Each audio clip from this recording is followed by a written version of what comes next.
এই গড়ি এই পিচ্ছি তুই দাঁড়া দাঁড়া হাত বাদ ওইভাবে দেখি মানে মুফাসসল বলো তো আমানতু বিল্লাহি বলো জোরে বলো জোরে বলো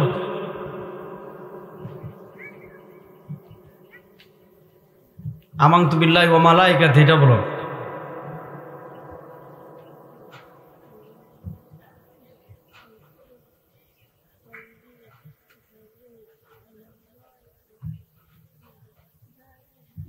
মাশাআল্লাহ বলে এই জার্সি তুই পারস হ্যাঁ ইমানে মুফাসসল পারেন তো আলহামদুলিল্লাহ এগুলা শেখার দরকার আছে না নাই এখন তো আমাদের শিক্ষা ব্যবস্থা এমন ভাবে তৈরি করা হয়েছে প্লেয়ারের নাম জানবে নায়কের নাম জানবে না গায়িকার নাম জানবে অমুকের নাম জানবে তমুকের নাম জানবে মাগার ঈমান জানে না ঠিক না বেটি এই পরিবর্তিত বাংলাদেশে ব্রিটিশের শিক্ষা ব্যবস্থা আর চলবে না ইনশাআল্লাহ এই পরিবর্তিত বাংলাদেশে আমাদের কোরআনের শিক্ষা মৌলিক শিক্ষাকে বাধ্যতামূলক করতে হবে প্রত্যেক স্কুলে প্রত্যেক কলেজে প্রত্যেক ভার্সিটির কথা পড়ে অন্তত প্রত্যেকটা প্রাইমারি স্কুলে ধর্ম শিক্ষা বাধ্যতামূলক করতে হবে ধর্মীয় শিক্ষক রাখতে হবে এই পরিবর্তিত বাংলাদেশে ভারতের শিক্ষা সিলেবাস আর চলবে না ইনশাআল্লাহ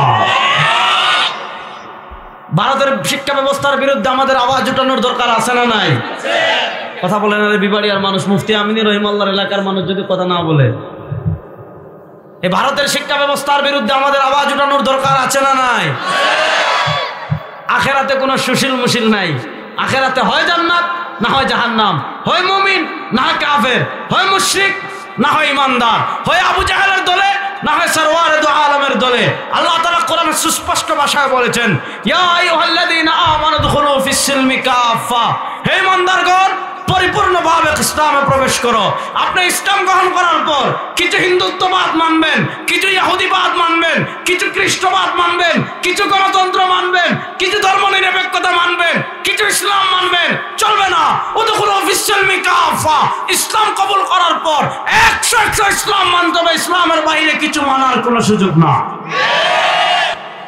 আল্লাহ তাআলা নিজেই পবিত্র কোরআনে বলেছেন ওয়া ইন তাউদ্দু নি'মাতাল্লাহি লা তুহসুহা এই ছোট্ট জীবনে আল্লাহ তাআলা তোমাকে কত নিয়ামতে ডুবিয়ে রেখেছেন কত নিয়ামতে সিক্ত করে রেখেছেন সরওয়ারে দু আলম সাল্লাল্লাহু আলাইহি ওয়াসাল্লাম বলেন ওয়া ইন তাউদ্দু নি'মাতাল্লাহ যদি আপনি দুনিয়াতে আল্লাহর নিয়ামত গণনা করা শুরু করেন আপনার ছোট্ট জীবন শেষ হয়ে যাবে আল্লাহ তাআলার নিয়ামত রাজি গুণে শেষ করা যাবে হাত দিয়েছেন আল্লাহ পা দিয়েছেন আল্লাহ চোখ দিয়েছেন আল্লাহ মুখ দিয়েছেন আল্লাহ কিন্তু এই আল্লাহ তাআলার অসংখ্য অগণিত নিয়ামত রাজির মধ্যে আল্লাহ তাআলা আমাদেরকে সবচেয়ে বড় যে নিয়ামত দিয়েছেন সেই নিয়ামতের নাম হলো ঈমান বলেন সেই নিয়ামতের নাম হলো আমার সাথে কথা বলতে হবে জোরে সেই নিয়ামতের নাম হলো প্রশ্ন হলো আল্লাহ তাআলার নিয়ামত রাজির ভিতর সবচেয়ে বড় নিয়ামত ঈমান কেন আমরা বিশ্বাস করি মৃত্যুর পরে আরেকটা জীবন আছে না নাই আছে দেখেন নাস্তিক আর আস্তিকদের পার্থক্যের সীমারেখা এখানে নাস্তিকরা বলে আমি কবরে আমাকে মারা যাওয়ার পর যখন মাটিতে পুঁতে ফেলা হবে কবর দেওয়া হবে আমার হাড্ডি মাটির সাথে মিশে যাবে আমার চর্বি মাটির সাথে মিশে যাবে আমার গোশত মাটির সাথে মিশে যাবে আমার সবকিছু মাটির সাথে মিশে যাবে আমার সবকিছু মাটির সাথে মিশে যাওয়ার পর আবার আমাকে সৃষ্টি করা হবে এটা তো যুক্তি ধরে না এটা যুক্তি ধরে না বিশ্বাস করে না আমাদের কাছে যুক্তি সবচেয়ে বড় দলিল না আমাদের কাছে প্রযুক্তি সবচেয়ে বড় দলিল না আমাদের কাছে বিজ্ঞান সবচেয়ে বড় দলিল না আমাদের কাছে সবচেয়ে বড় দলিল হলো আল্লাহর কোরআন আমাদের কাছে সবচেয়ে বড় দলিল কি আল্লাহর কোরআন যদি বিজ্ঞান কোরআনের সাথে মিলে আমরা মানি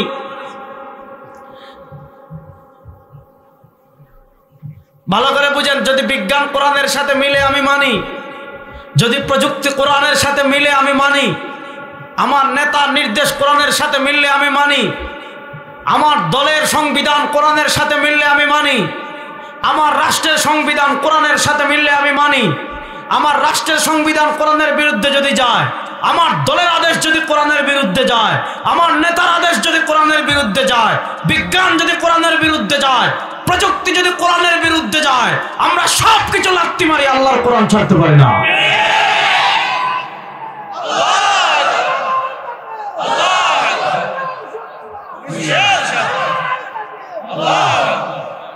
মাশাআল্লাহ, মুরব্বিকে আল্লাহ ইসলামের জন্য কবুল করো। তাহলে আমাদের সবার উপরে থাকবে, কথা বলে না, সবার উপরে থাকবে। তাদের যুক্তি ধরে না, এজন্য তারা মানে না। আর আল্লাহর কোরআন বলে কি দেখেন, আল্লাহ তাআলা পবিত্র কোরআনের সূরাতুল হজ, আল্লাহ তাআলা কোরআনের সূরাতুল হজ্জের 5 নম্বর আয়াতে বলেছেন, আল্লাহ তাআলা কি বলেছেন, ইন কুনতুম ইয়া আইয়ুহান নাস, হে মানুষ সকল, ইন কুনতুম ফি রাইবিম মিনাল বাস, পুনরুত্থান নিয়ে যদি তোমাদের সামান্য সন্দেহ থাকে, কবর থেকে আবার উঠবো কেমনে, আবার কেমনে আমাকে সৃষ্টি করা হবে, ইন কুনতুম ফি রাইবিম মিনাল বাস, পুনরুত্থান নিয়ে যদি তোমাদের সামান্য সন্দেহ থাকে, ফাইন্না খালাকনাকুম মিন তুরাব, শুনো, দুনিয়াতে আপনিও ছিলেন না, আমিও ছিলাম না, আপনার বাপও ছিল না, দাদাও ছিল না, আমার বাপও ছিল না, দাদাও ছিল না, আমাদের 14 গোষ্ঠীর কেউ ছিল না। আল্লাহ বলেন ফাইন্না খালাকনাকুম মিন তুরাব, শোনো, যদি পুনরুত্থান নিয়ে কেমনে আল্লাহ আবার আমাকে কবর থেকে কেমনে উঠাবেন, আমার হাড্ডি, গোশত, চর্বি, মাংস সব মাটির সাথে মিশে যাওয়ার পর আল্লাহ আবার আমাকে কেমনে উঠাবেন, আল্লাহ আবার আমাকে কেমনে সৃষ্টি করবেন, এটা যে যদি তোদের সামান্য সন্দেহ থাকে, শোন, ফাইন্না খালাকনাকুম মিন তুরাব, আমি তোমাদের সবাইকে সৃষ্টি করেছি মাটি থেকে। তো যেই আল্লাহ আমাদেরকে মাটি থেকে সৃষ্টি করেছেন, আমার গোশত, চর্বি, হাড্ডি যদি মাটির সাথে মিশে যায়, ওই আল্লাহ আবার আমাকে মাটি থেকে সৃষ্টি করতে পারবেন কি পারবেন না? এখানে আপনি একটা প্রশ্ন করতে পারেন, তো হুজুর, যদি আমরা মাটির তৈরি হয়, আমার শরীরে তো মাটি নাই, আমি হাড্ডি দেখি, গোশত দেখি, চর্বি দেখি, পানি দেখি, মাটি কোথায়? আচ্ছা আপনারা বলেন তো, এটার নাম কি? বলেন না, এটার নাম টুপি। বানাইছে কাপড় দিয়ে, কাপড় বানিয়েছে সুতা দিয়ে, সুতা বানিয়েছে কি দিয়ে? সুতা বানিয়েছে তুলা দিয়ে। তাহলে বোঝা গেল এই টুপির মূল হলো সুতা, সুতা আসছে কাপড়, কাপড় থেকে সুতা, সুতা আসছে তুলা থেকে। এখন আপনি বললেন যে টুপি যেহেতু আসছে তুলা থেকে, এক কাজ করি, টুপি টুকরা টুকরা টুকরা টুকরা টুকরা টুকরা টুকরা টুকরা করে ফেলবো। আচ্ছা বলেন, টুপি যদি টেনের টুকরা টুকরা টুকরা টুকরা করে ফেলেন, তুলা পাবেন না। তুলাকে প্রসেস করে সুতা বানানো হয়েছে, সুতাকে প্রসেস করে কাপড় বানানো হয়েছে, কাপড়কে প্রসেস করে টুপি বানানো হয়েছে। আল্লাহ মাটিকে প্রসেস করতে করতে করতে করতে 40 দিন থেকে প্রসেস করতে করতে করতে করতে করতে করতে আল্লাহ তাআলা হাড্ডি বানিয়েছেন, গোশত বানিয়েছেন। সেটা কেমনে বানিয়েছেন আল্লাহ তাআলা কোরআনের 2 জায়গায় বর্ণনা করেছেন। সূরাতুল হজ্জের 5 নম্বর আয়াতে বর্ণনা করেছেন, সূরাতুল মুমিনুনের 11 নম্বর আয়াত থেকে নিয়ে 17 নম্বর আয়াত পর্যন্ত বর্ণনা করেছেন। সুতরাং আমরা বিশ্বাস করি, আমরা দুনিয়াতে ছিলাম না, আমাদের বাপরাও ছিল না, আমাদের দাদাও ছিল না, আমাদের 14 গোষ্ঠী কেউ ছিল না, মানুষ বলতে কিছু ছিল না। ওয়ালাকাদ খালাকনাল ইনসানা মিন সুলালাতিন মিন তিন, যে আল্লাহ মনুষ্য সভ্যতাকে মাটি থেকে সৃষ্টি করতে পেরেছেন, ওই মানুষের শরীর যদি আবার মাটির সাথে মিশে যায়, ওই মানুষের চর্বি যদি আবার মাটির সাথে মিশে যায়, ওই মানুষের হাড্ডি যদি আবার মাটির সাথে মিশে যায়, তাহলে মাটি থেকে আল্লাহ আমাদেরকে সৃষ্টি করতে পারবেন কি পারবেন না? তাহলে আল্লাহ, আমরা পুনরুত্থান বিশ্বাস করি কি করি না? করি। আমরা মনে করি দুনিয়ায় শেষ না। আমাদের ঈমানের মুফাসসালের একটা মৌলিক পাঠ, ওয়াল বাসি বাদাল, এই গড়ি পিচ্ছি, তুই দাঁড়া দাঁড়া, হাত বাঁধো এইভাবে। দেখি ঈমানের মুফাসসাল বলো তো, আমানতু বিল্লাহি বলো, জোরে বলো, জোরে বলো।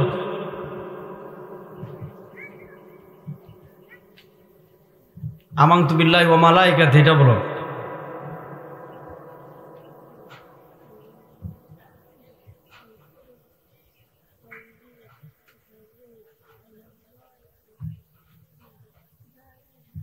মাশাআল্লাহ বলে।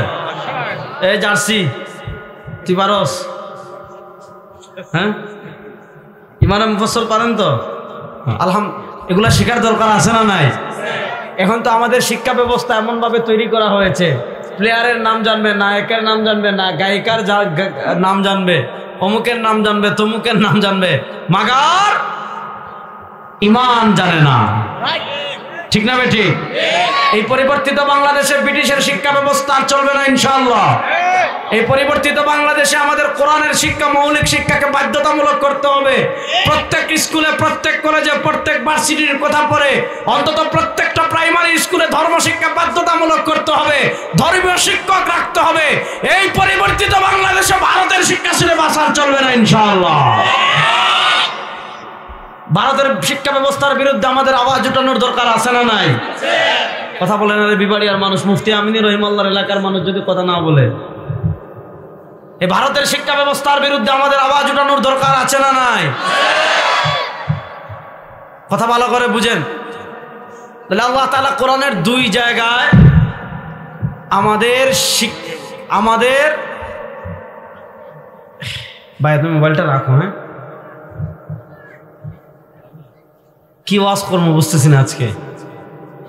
আজকে বসরা কুফায় লাগছে একদম সকাল থেকেই, বুঝছেন। এর ভিতর যদি আপনারা উল্টাপাল্টা করেন জামগাপুরে, চুপচাপ কথা শোনেন, ভালো করে বুঝেন। তাহলে আমরা পরকাল বিশ্বাস করি কি করি না? বল বাসি বাদাল মউত, মৃত্যুর পরে আমরা পুনরুত্থান বিশ্বাস করি কি করি না?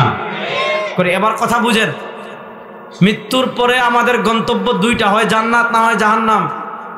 আপনি সুশীল সাজেন দুনিয়ায়, কিছু ইসলাম, কিছু শয়তানি, ওয়াদে আসলে ইসলাম, গানে গেলে গান, যাত্রায় গেলে যাত্রা, মাজারে গেলে শিরকের পক্ষে বক্তব্য দেন, ওয়াদে আসলে কোরআনের কথা বলেন। হ্যাঁ, সুশীল সাজেন। আখেরাতে কোনো সুশীল মুশিল নাই। আখেরাতে হয় জান্নাত না হয় জাহান্নাম, হয় মুমিন না হয় কাফের, হয় মুশরিক না হয় ইমানদার, হয় আবু জাহেলের দলে না হয় সরওয়ারে দু আলমের দলে। আল্লাহ তাআলা কোরআনে সুস্পষ্ট ভাষায় বলেছেন, ইয়া আইয়ুহাল্লাযীনা আমানু দুখুলু ফিস সিলমি কাফা, হে ইমানদারগণ পরিপূর্ণভাবে ইসলামে প্রবেশ করো। আপনি ইসলাম গ্রহণ করার পর কিছু হিন্দুত্ববাদ মানবেন, কিছু ইহুদিবাদ মানবেন, কিছু খ্রিস্টবাদ মানবেন, কিছু গণতন্ত্র মানবেন, কিছু ধর্মনিরপেক্ষতা মানবেন, কিছু ইসলাম মানবেন, চলবে না। উদখুলু ফিস সিলমি কাফা, ইসলাম কবুল করার পর 100% ইসলাম মানতে হবে। ইসলামের বাইরে কিছু মানার কোনো সুযোগ না। ইসলামের বাইরে কিছু মানার কোনো সুযোগ নেই। তাহলে আমাদের গন্তব্য, আমরা জান্নাতে যেতে চাই না জাহান্নামে? দেখি জাহান্নামে যেতে চান কারা কারা, দেখি হাত তুলেন তো। আমরা জান্নাতে যেতে চাই কারা কারা, দেখি হাত তুলি তো ইনশাআল্লাহ। আমরা জান্নাতে যেতে চাই কি চাই না? বলেন, আমরা জান্নাতে যেতে চাই কি চাই না? আসেন। আমি বলেছিলাম আল্লাহ তাআলা দুনিয়াতে আমাদেরকে সবচেয়ে বড় যে নিয়ামত দান করেছেন, ওই নিয়ামতের নাম হলো ঈমান। বলেন, ওই নিয়ামতের নাম হলো ঈমান।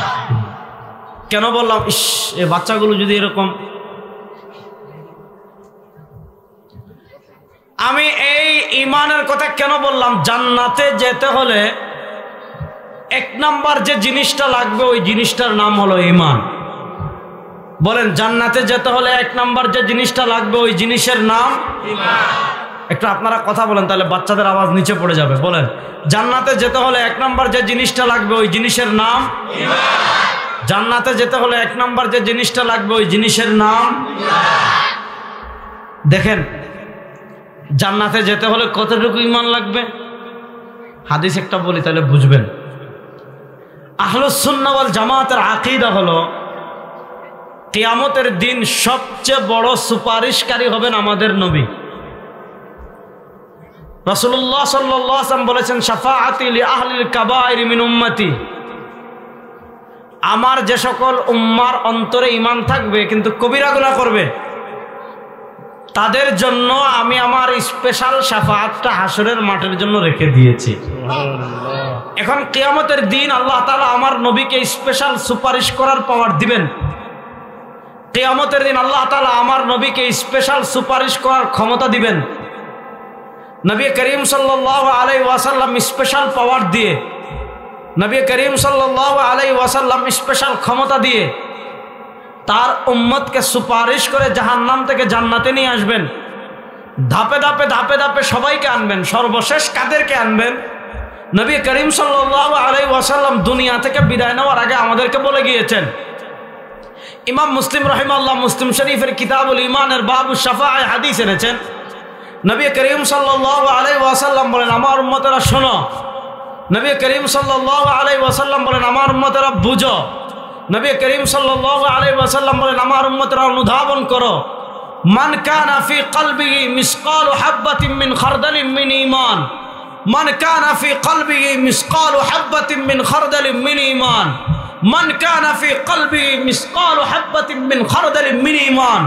নবী করিম সাল্লাল্লাহু আলাইহি ওয়াসাল্লাম বলেন, আমার কোন উম্মাহ পাহাড় পরিমাণ ঈমান নিয়ে কবরে আসতে পারে নাই, সমুদ্র পরিমাণ ঈমান নিয়ে কবরে আসতে পারে নাই, জমিন পরিমাণ সুবিস্তৃত ঈমান নিয়ে কবরে আসতে পারে নাই, আসমান পরিমাণ সুবিস্তৃত ঈমান নিয়ে কবরে আসতে পারে নাই। নবী করিম সাল্লাল্লাহু আলাইহি ওয়াসাল্লাম বলেন, মান কানা ফি কলবিহি মিসকালু হাববাতিন মিন খারদালিন মিন ঈমান, আমার কোন উম্মত যদি সরিষার দানা পরিমাণ ঈমান নিয়ে কবরে আসে, আমি নবী সুপারিশ করে তাকে জান্নাতে নিয়ে আসব। সরিষার দানা দেখা যায় একদম ছোট। দেখেন অনেক উম্মাহ এমন গুনাহ করে ফেলেছে পাহাড় পরিমাণ, গুনাহ দেখা যায় পাহাড় পরিমাণ, কিন্তু ওই পাহাড় পরিমাণ গুনার নিচে দেখা যায় ঈমানের সাথে জীবনে একবার পড়েছিল লা ইলাহা ইল্লাল্লাহ। বলেন না, একবার পড়েছিল লা ইলাহা ইল্লাল্লাহ। আচ্ছা বলেন, আপনার হাত কি আপনার জান্নাতের গ্যারান্টি হতে পারে? আপনার পা কি আপনার জান্নাতের গ্যারান্টি হতে পারে? আপনার চোখ কি আপনার জান্নাতের গ্যারান্টি হতে পারে? না। আপনার সম্পদ জান্নাতের গ্যারান্টি না, আপনার সন্তান জান্নাতের গ্যারান্টি না, আপনার স্ত্রী জান্নাতের গ্যারান্টি না, আপনার হাত জান্নাতের গ্যারান্টি না, আপনার পা জান্নাতের গ্যারান্টি না। কিন্তু যদি মিসকালু হাববাতিন মিন খারদালিন মিন ঈমান, শীতকালে যখন নদীর তীরে সরিষা লাগায়, আপনি সরিষার দানা দেখবেন একদম ছোট, পিঁপড়াও বহন করে সরিষার দানা একটা নিয়ে যেতে পারবে। সরওয়ারে দু আলম বলেন যে সরিষার দানা পরিমাণ ঈমান নিয়ে কবরে যাবে, একদিন না একদিন তার জান্নাত নিশ্চিত। না সুবহানাল্লাহ বাড়িতে জুড়ে বলবেন।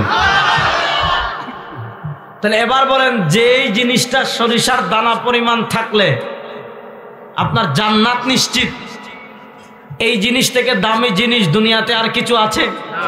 তাহলে এবার বলেন তো, দুনিয়াতে আল্লাহ আমাদেরকে সবচেয়ে বড় যে নিয়ামত দান করেছেন, সেই নিয়ামতের নাম কি? বলেন না, সেই নিয়ামতের নাম কি? আওয়াজ দেন, সেই নিয়ামতের নাম কি? এবার এতটুকু বুঝতে নেই আলোচনা দ্বারা যে আল্লাহ তাআলা দুনিয়াতে আমাদেরকে সবচেয়ে বড় যে নিয়ামত দান করেছেন, ওই নিয়ামতের নাম ঈমান, ওই নিয়ামতের নাম ঈমান। এবার হাদিস আরেকটা শুনেন। ইমাম তিরমিজি রাহমাতুল্লাহ আলাইহি তিরমিজি শরীফে হাদিস এনেছেন। ইমাম নুআইম ইবনে হাম্মাদ আল মারওয়াজি কিতাবুল ফিতানে হাদিস এনেছেন। নবী করিম সাল্লাল্লাহু আলাইহি ওয়াসাল্লাম বলেন, বাদিরু বিল আমাল ইউগশিল ফিতনা কা কিতাইল লাইল ইসবিহুর রাজুলু ফিহা মুমিনান ওয়া ইউমসি কাফিরা ওয়া ইউমসি মুমিনান ওয়া ইসবিহু কাফিরা ওয়া ইয়াবিউ দীনাহু বিআরাদিন মিনাদ দুনিয়া। আহা, হাদিসটা বুঝেন। নবী করিম সাল্লাল্লাহু আলাইহি ওয়াসাল্লাম বলেন, আমার উম্মার উপর এমন একটা সময় আসবে,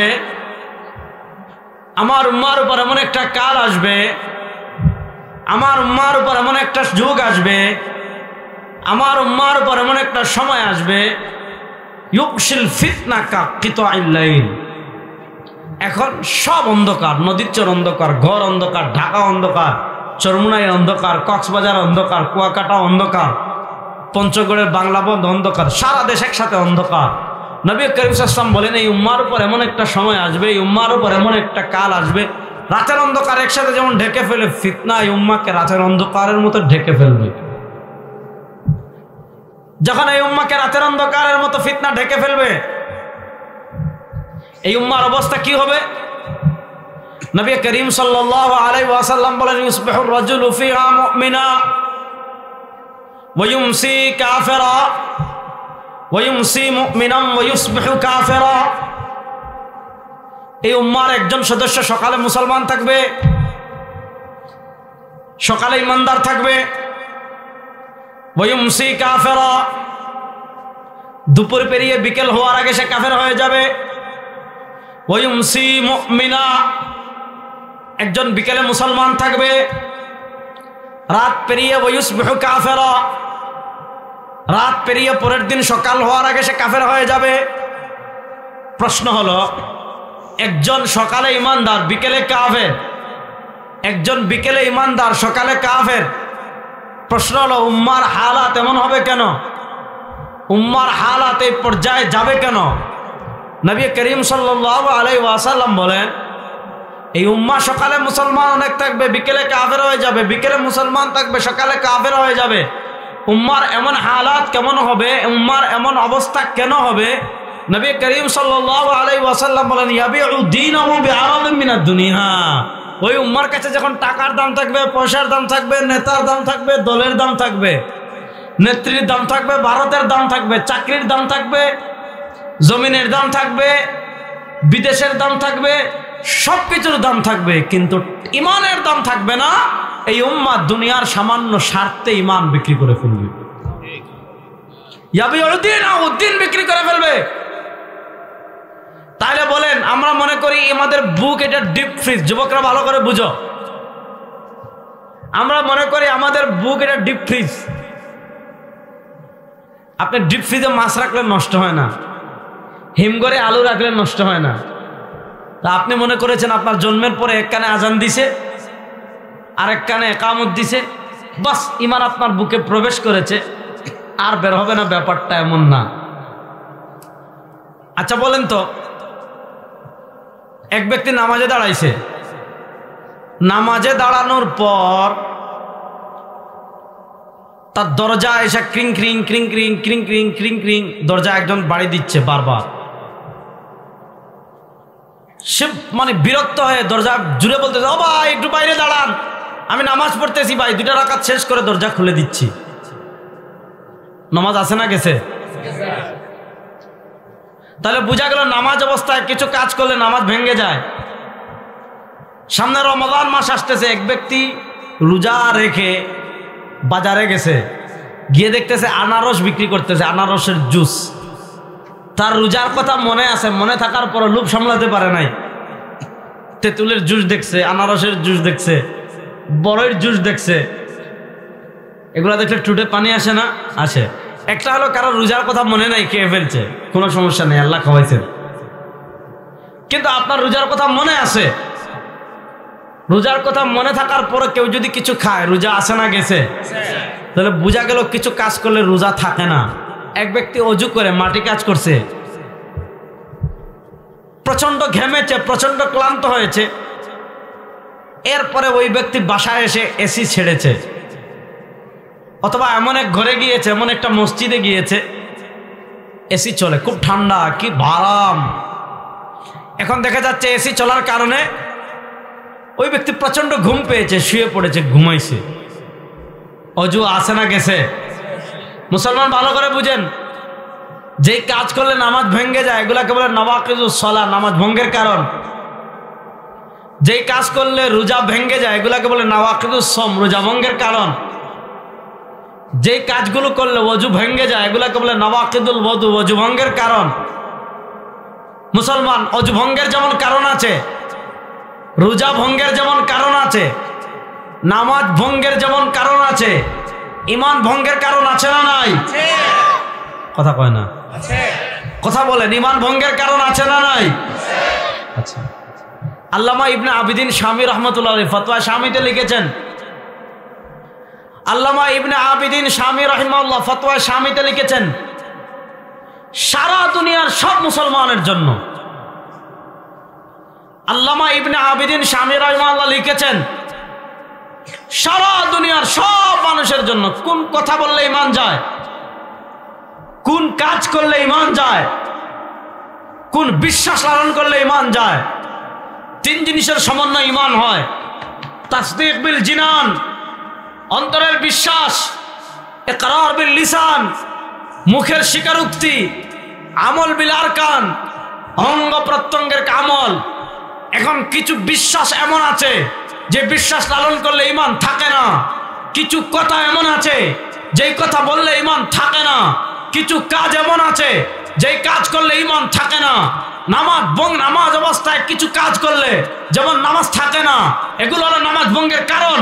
রোজা অবস্থায় কিছু কাজ করলে রোজা থাকে না, এগুলো হলো রোজা ভঙ্গের কারণ। অজু অবস্থায় কিছু কাজ করলে অজু থাকে না, এগুলো হলো অজু ভঙ্গের কারণ। আজকে মুসলমান ঈমান ভঙ্গের কারণ জানে, আজকে রোজা ভঙ্গের কারণ জানে, আজকে নামাজ ভঙ্গের কারণ জানে, কিন্তু আল্লামা ইবনে আবিদিন শামী রাহমাতুল্লাহ আলাইহি ফতোয়া শামীতে লিখেছেন ঈমান ভঙ্গের কারণ যারা সারা দুনিয়ার মুসলমানের জন্য ফরজে আইন। অথচ আজকে উম্মার ভিতরে কেমন প্রজন্ম তৈরি হয়েছে যারা ঈমান ভঙ্গের এই একটা কারণ বলতে পারবে না। ঠিক না বেঠিক? ঈমান ভঙ্গের কারণ আছে 29টা। ঈমান ভঙ্গের কারণ আছে কয়টা? যুবক, আমার ওয়াজ তো আনকমন ওয়াজ, এর জন্য তো ভালো লাগতেছে না মনে হয়। বলেন ঈমান ভঙ্গের কয়টা কারণ আছে? সব বলা যাবে না, আমি একটা প্রসিদ্ধ কারণ বলি। ঈমান ভঙ্গের 1 নম্বর কারণ হলো শিরিক। বলেন ঈমান ভঙ্গের 1 নম্বর কারণ কি? বলেন না, ঈমান ভঙ্গের 1 নম্বর কারণ সবাই কথা বলেন। ঈমান ভঙ্গের 1 নম্বর কারণ আল্লাহ কোরআনে বলেছেন, ইন্নাল্লাহা লা ইয়াগফিরু আন ইউশরাকা বিহি ওয়া ইয়াগফিরু মা দুনা যালিকা লিমান ইয়াশা।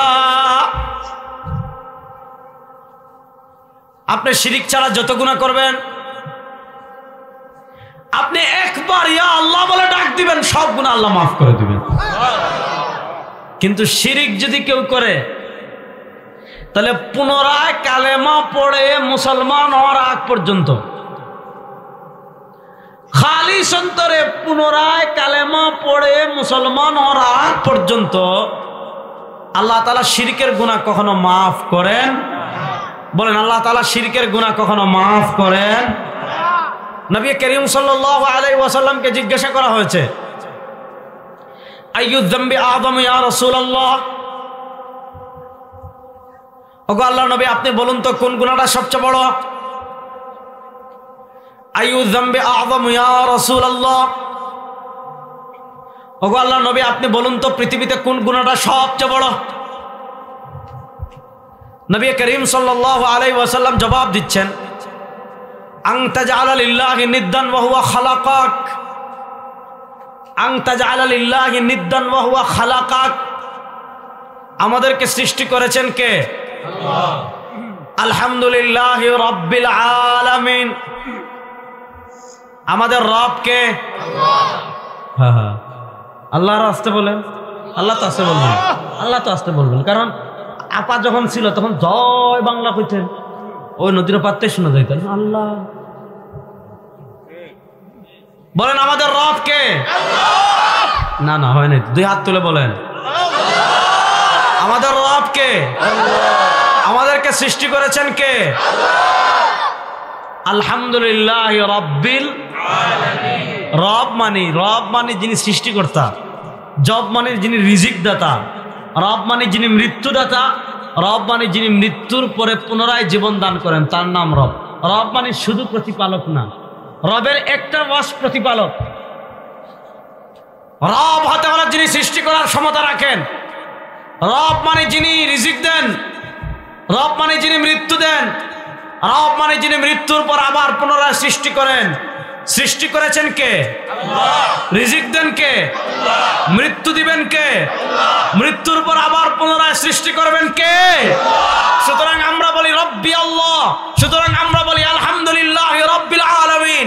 আমাদের রব তারকা হতে পারে না, আমাদের রব সূর্য হতে পারে না, আমাদের রব মূর্তি হতে পারে না, আমাদের রব নেতা হতে পারে না, আমাদের রব নেত্রী হতে পারে না, আমাদের রব মুজিব হতে পারে না, আমাদের রব ভারত হতে পারে না, আমাদের রব আমেরিকা হতে পারে না, আমাদের রব দুনিয়ার কোন সুপার পাওয়ার হতে পারে না, আমাদের রব একমাত্র আলহামদুলিল্লাহ রাব্বিল আলামিন। তাহলে আসমানের মালিক কে? আল্লাহ। এবার একটা আকীদা শিখাই, গুরুত্বপূর্ণ, শুনেন। আসমানের মালিক আল্লাহ না, আল্লাহর রাস্তে বলেন আল্লাহ। আসমানের মালিক আল্লাহ, জমিনের মালিক আল্লাহ, চন্দ্রের মালিক আল্লাহ, সূর্যের মালিক আল্লাহ, সার্বভৌমত্বের মালিক আল্লাহ।